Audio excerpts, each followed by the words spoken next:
시편 33편 4절에서 9절 말씀입니다. 제가 봉독해 드리도록 하겠습니다.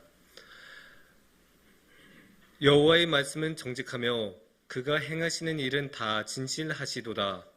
그는 공의와 정의를 사랑하시며 세상에는 여호와의 인자심이 충만하도다. 여호와의 말씀으로 하늘이 지음이 되었으며 그 만상을 그의 입 기운으로 이루었도다. 그가 바닷물을 모아 무더기같이 쌓으시며 깊은 물을 곳간에 두시도다. 온 땅은 여호와를 두려워하며 세상의 모든 거민들은 그를 경외할지어다. 그가 말씀하심에 이루어졌으며 명령하심에 견고히 섰도다. 아멘. 우리나라를, 폐허와 같던 우리나라를 지금까지 이렇게 일으켰던 여러 가지 요인들이 있지만 그 중에 아주 중요한, 다른 나라에는 잘 없는 것이 있습니다. 그건 바로 교육열입니다. 교육열이 우리나라는 옛날부터 아주 뜨겁고 너무나 뜨거워서 많은 학생들이 거기에 화상도 입고 힘들어하고 그러지 않았나 싶은데, 근데 그 교육열이 워낙에 유명하죠. 이제는 외국 사람들도 알 정도이고 우리들은 너무나 익히 알아서 와, 저런 것까지 하나 싶을 정도로 너무나 많은 이야기들이 있습니다. 그런데 요새는 어떨까요? 요새는 아이들이 적죠. 출산율이 떨어지면서 아이들이 적으니까 어떻게 되겠어요? 그 한 명한테 온 가족, 양가 부모, 양가 할아버지 할머니까지 다 합쳐서 그 아이 한 명을 위하여 모든 총력을 기울이지 않습니까? 그러니까 요새는 교육열이 어떤 면에서는 더 뜨겁다고 말을 할 수 있는데, 그러면서 어떻게 될까요? 그 교육열의 나이가 점점 더 아래로 해서 아주 어릴 때부터 시작을 합니다. 그래서 여러분, 영어 유치원이라는 말 많이 들어보셨을 거예요. 이제는 더 이상 비밀도 아니죠. 영어 유치원, 그냥 유치원도 아니고 영어를 배울 수 있는, 무려 그 어린 나이부터 영어를 배울 수 있는 유치원이 있다고 합니다. 근데 이거야 이제 이미 너무나 유명한 이야기인데, 그런데 요새는 그 영어 유치원을 그냥 보내지 않습니다. 특별한 영어 유치원들이 있어요. 아무리 부모가 많은 돈을 이렇게 싸들고 와도 딱 보고 애가 이 학습을 따라올 만한 애가 아니다라고 하면 안 돼요. 얘는 와봤자 면학 분위기만 해치고 우리 유치원 과정 못 따라올 거예요. 아예 거부를 해버린 그런 유치원들도 있어요.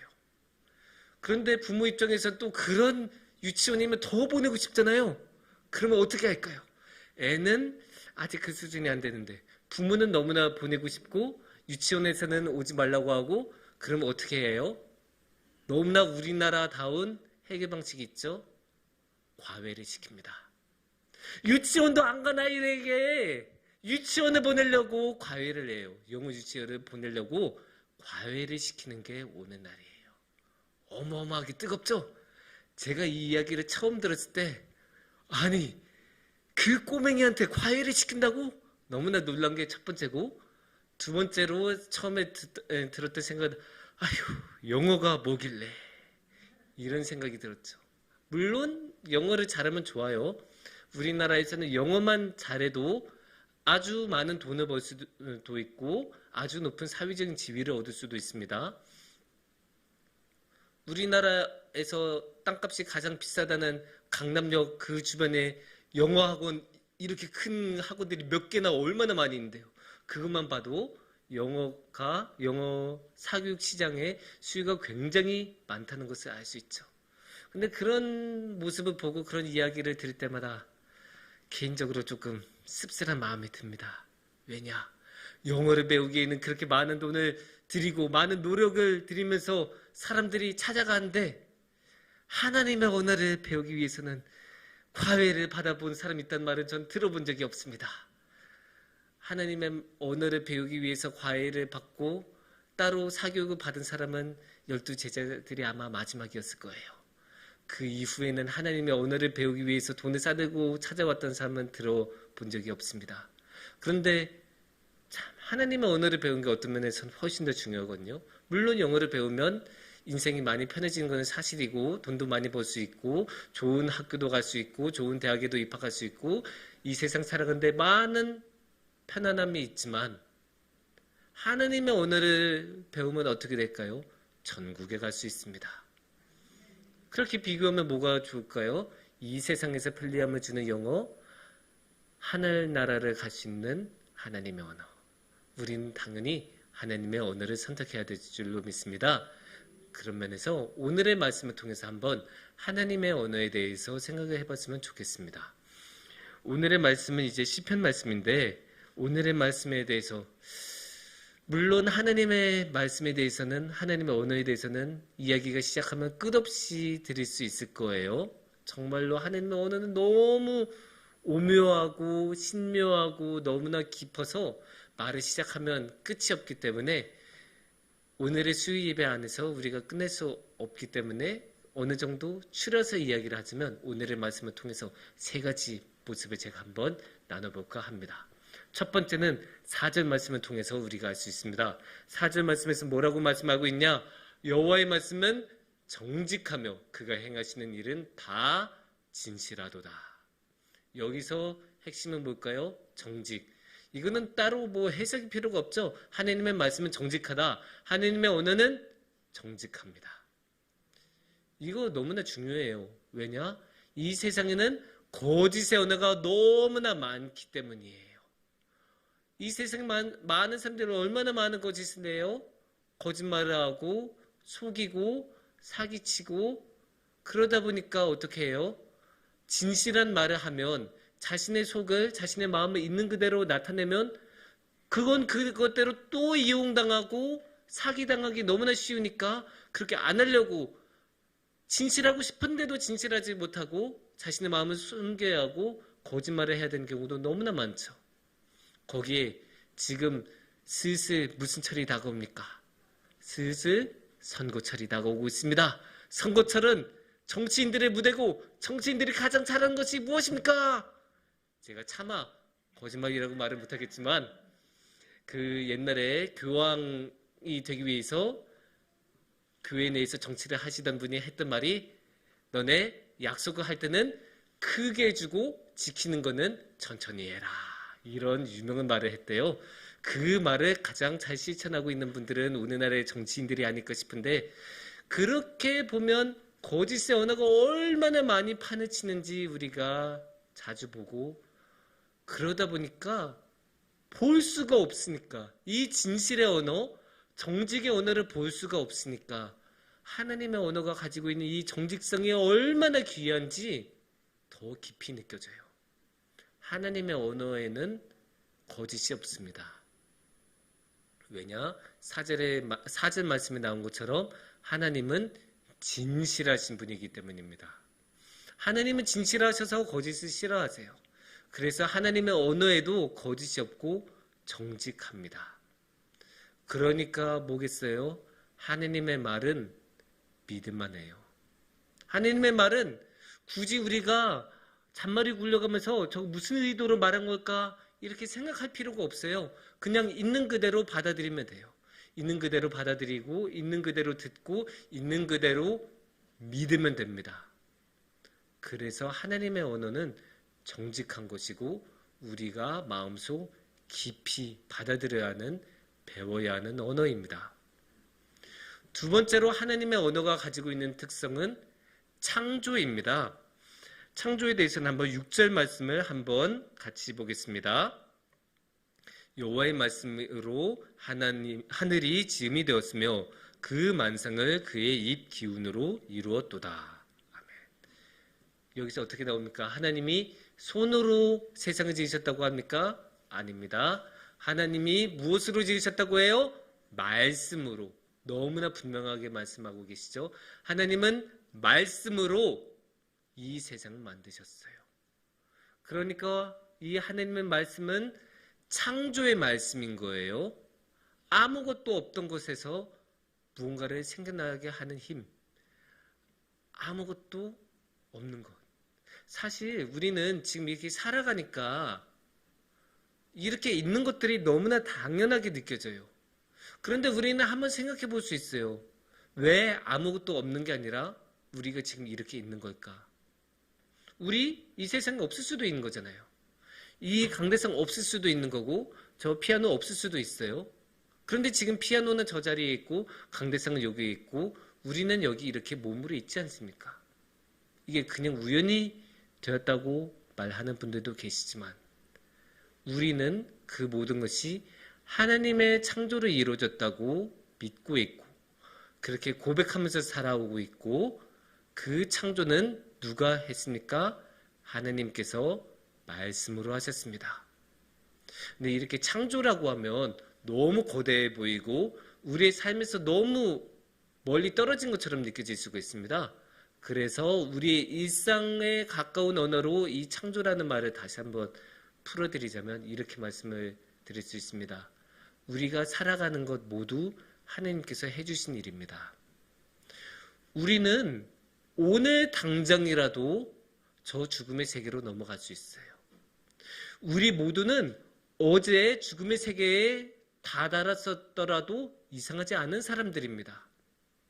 얼마나 많은 사건 사고로 허망한 인생들이 한순간 없어집니까? 하지만 하나님께서는 우리들이 그렇게 사라지도록 내버려 두시지 않으시고 우리를 붙잡아 주시고 우리가 하루하루 살아갈 수 있도록 매일 우리를 새롭게 창조해 주십니다. 그 창조를 하나님께서는 하나님의 말씀으로 하고 계시기 때문에 우리는 이 하나님의 언어를 이해해야 되고 이 하나님의 언어가 죽음으로 사라지는 허망한 언어가 아니고 우리를 날마다 새롭게 하는 우리를 살아 숨쉬게 하는 그런 하나님의 언어란 걸 우리는 알아야 합니다. 그렇기 때문에 우리에게 이 호흡을 누가 주셨겠습니까?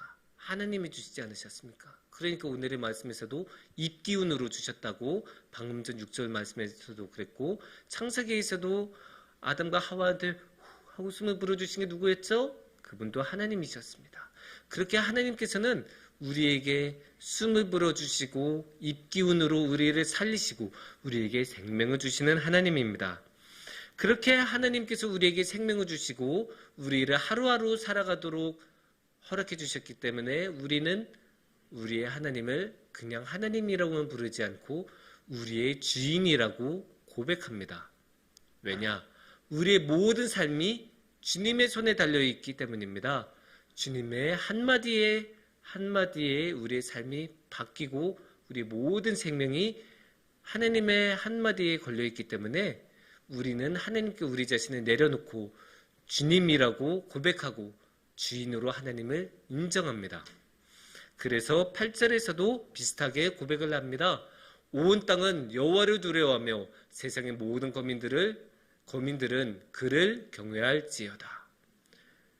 자신의 목숨이 누구의 손에 달려있는지 알면 그 상대를 무시할 수 있습니까?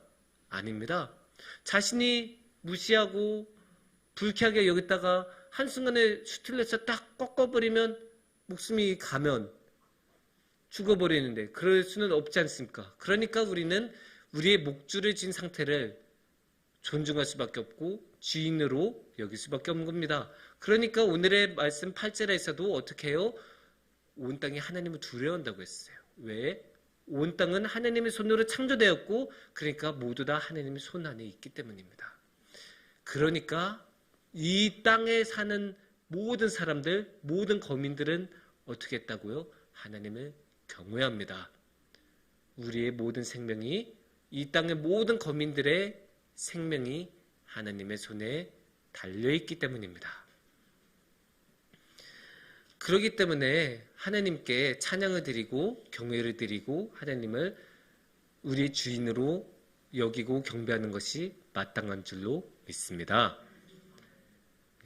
그리고 이제 오늘의 말씀에서 우리가 배울 수 있는 하나님의 언어에 관한 세 번째는 하나님의 말씀은 능력의 언어입니다. 9절에서 이렇게 말씀하세요. 그가 말씀하심에 이루어졌으며 명령하심에 견고히 섰도다. 하나님이 말씀하시니까 이루어졌다고 해요.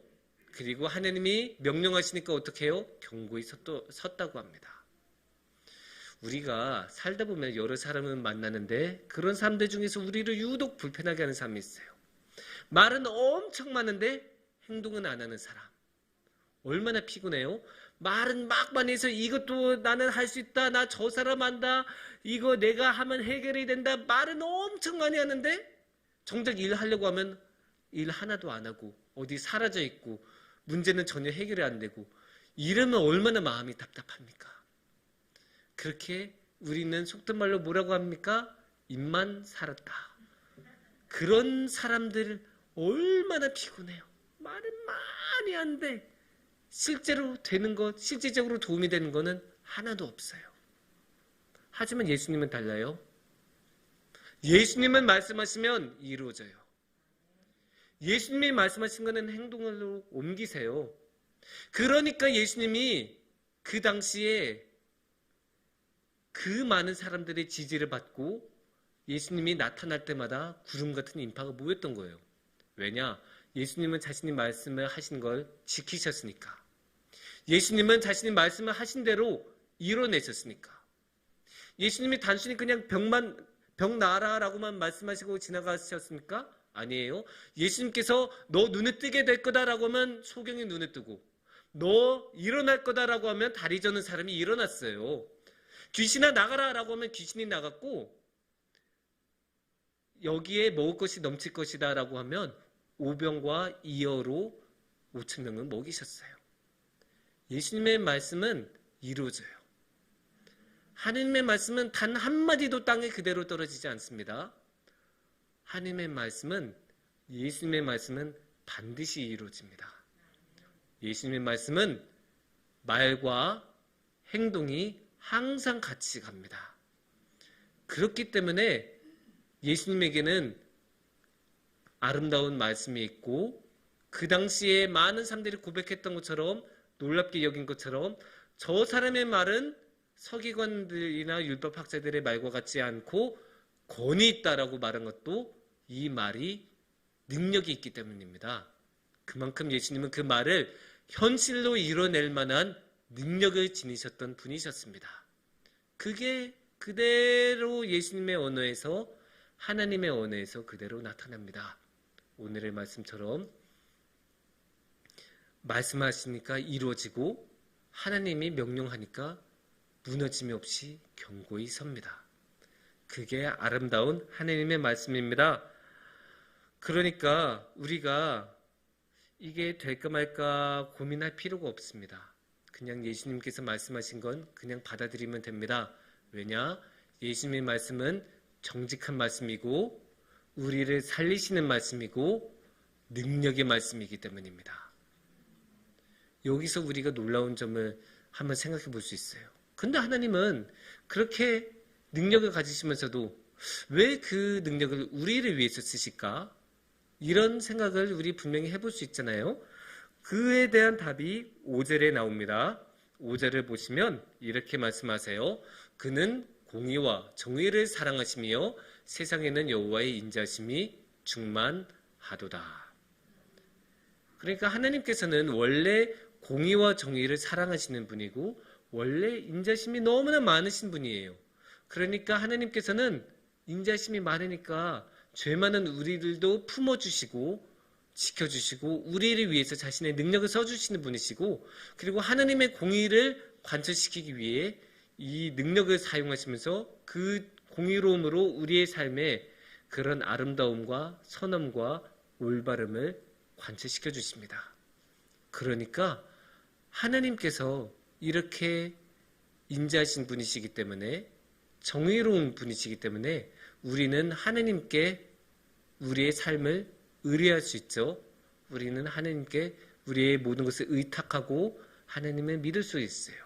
하나님은 그만큼 인자하신 분이시니까 정의로운 분이시니까 그리고 하나님의 언어는 정직하고 하나님의 언어는 생명의 말씀이고 하나님의 언어는 능력의 말씀이기 때문에 우리는 하나님의 능력을 하나님의 언어를 하나님을 붙들고 나아갈 수 있습니다. 하나님께서는 우리의 삶을 언제나 지켜주시기를 원하고 능력으로 이끌어주시기를 원합니다. 이제 남은 것은 우리가 우리의 마음을 열고 하나님을 따라가는 것일 것입니다. 그리고 우리의 삶을 하나님의 언어로 살아가는 것이 가장 중요할 것입니다. 이 세상의 언어처럼 거짓으로 점철되지 않고 이 세상의 언어처럼 요란하지만 내용물이 없는 것이 아니고 이 세상의 언어처럼 허무하게 사라지는 것이 아니라 이 하나님의 말씀처럼 정직하고 생명으로 가득 차고 능력으로 가득 찬 그 하나님의 언어를 붙들고 우리가 나아갈 때 하나님의 그 아름다운 삶의 충만함이 우리 삶에 충만할 것으로 믿습니다. 함께 기도하겠습니다.